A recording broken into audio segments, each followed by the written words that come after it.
A lot to unpack here, though. I want to bring in Angela Rye, CNN political commentator, former executive director of the Congressional Black Caucus and a Hillary Clinton supporter, and Amy Kremer, a Donald Trump supporter and co-chair of Women Vote Trump. Ladies, so good to have both of you here this morning. Thank you. Let's talk about the emails about Morocco. They show they are emails from November 2014. Huma Abedin, top aide there, pointing the finger directly at Clinton. Here's what she wrote. It will break a lot of China to back out now when we had so many opportunities to do it in the past few months. She created this mess, and she knows it, referring there to Hillary Clinton. Some of these emails, Huma Abedin seems to say that the trip to Morocco was Hillary Clinton's idea. Angela, these emails do squarely put the blame on Clinton. Is it smart for her to continue to ignore these leaks?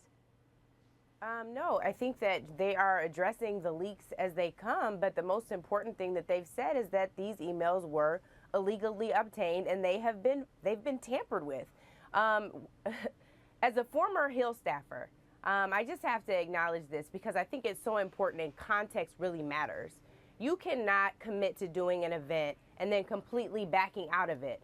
I want to know when Donald Trump talks about this, there's pay for play. What is the pay for play here exactly? She wasn't running for president when they booked this event. Huma Abedin is saying from a scheduling standpoint, it is a mess. And that's true. As a former staffer, again, I've said this. You can't commit to something, boss, and then back out later. It's your word against theirs. It causes massive frustration. This is not quid pro quo. This is what you call a bargain for exchange in contracts law. It's simply consideration. We shouldn't make more of this than what it is. And we also need to start focusing on the real issues. It's not WikiLeaks here. It's that there's a child running for president and his name is Donald Trump. Well, but in terms of, your argument that these are obtained illegally, and nobody is disputing that, and we have had those discussions on Russia, but how the information is being leaked does not negate the information itself, and some of this does seem damaging. And I would agree with you that some of it may seem damaging, but again, we don't know what's been tampered with, Christy. We really don't.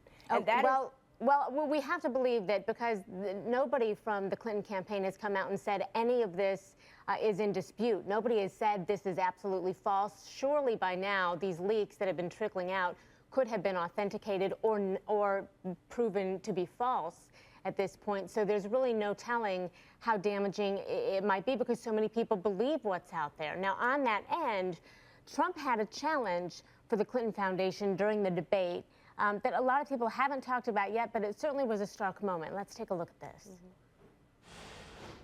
So I'd like to ask you right now, why don't you give back the money that you've taken from certain countries that treat certain groups of people so horribly? Why don't you give back the money? I think it would be a great gesture.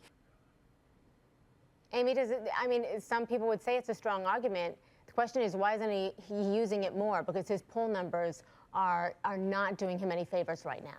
Well, Christy, I agree. He should use it more. And back to the pay to play. I mean, she was questioned about that in the debate, and she never answered the question. She was also asked this by Donald Trump about returning the money, and she didn't answer that question either. But I do agree that this is a strong issue for her, against her, that she has taken money from these foreign governments that treat gays and women horribly. Why would she take that money? She should return it. And as far as the pay to play goes, Angela, you and I both know that she was going to run for president at that point. No, and I believe the conference happened after she announced her campaign. The conference was supposed to be in May of 2015.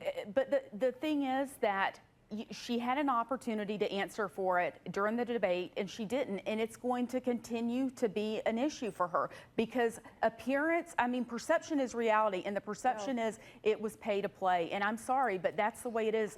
I don't know how else you can explain Perception is a problem, but Angela, go ahead. I want to give you a chance to respond. So a couple things here. One is when you talk about returning money, I wonder if that means that Donald Trump will discontinue establishing hotels and finding partnerships with countries that have horrible and abysmal human rights records. This also at some point needs to be parity, right? We can't continue to compare apples to oranges in this instance. I also am going to argue this. We did not know that Hillary Clinton was going to run for president when they agreed to do the conference. We're not talking about when the conference happened. She did not go to the conference. I also think it is extremely important that we acknowledge at some point, Peter King, who is now a Donald Trump supporter, said that WikiLeaks needs to be classified as a terrorist organization.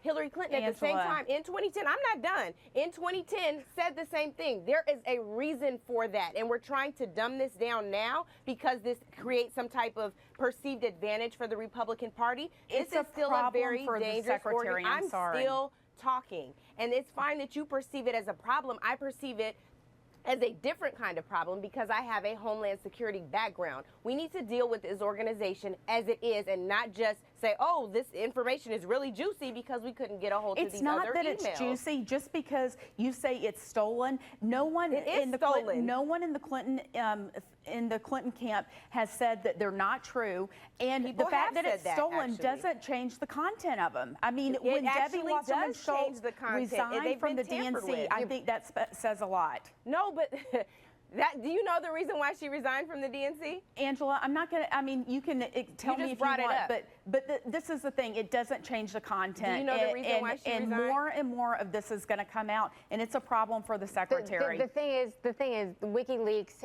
claims that they've hacked 50,000 emails from Podesta's account. 25,000 have been published thus far. We do not know what else might come out, but you are both right in many instances in the fact that, Angela, that this is an organization that CNN cannot verify anything that they have released, nor can the Clinton campaign, or will they do so. Amy Kremer, we appreciate you being here. Angela Rye, thank you, ladies. I know it's a lot to unpack in a short amount of time, but we appreciate your voices. Thank you.